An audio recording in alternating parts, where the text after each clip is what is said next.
Viral modus penipuan baru marak di jalan. Pesepeda wanita pura-pura jatuh ngaku terserempet mobil dan berujung minta ganti rugi. Dalam unggahan pada akun @terang media Rabu 25 Oktober 2023, terekam wanita sedang bersepeda di Jalan Ringin Pitu, Kabupaten Tulung Agung, Jawa Timur. Terlihat pada video seorang wanita berpura-pura terserempet mobil dan terbaring lemas di pinggir aspal. Padahal dalam rekaman terlihat jelas jika badan mobil sama sekali tidak menyentuh sepeda atau badan si wanita. Saat pura-pura terjatuh, ada wanita berlari menolongnya dan pria lainnya mengangkat sepedanya.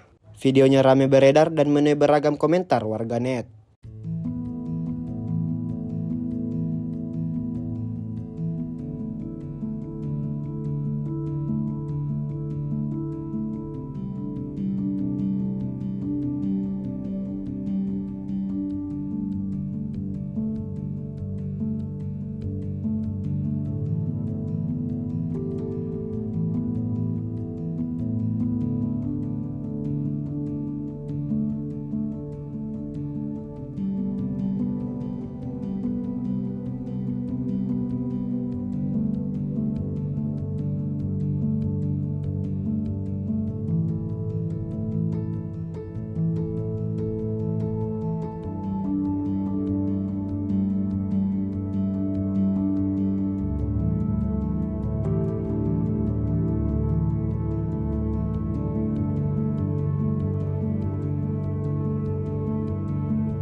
Download Tribun X sekarang, menghadirkan lokal menjadi Indonesia.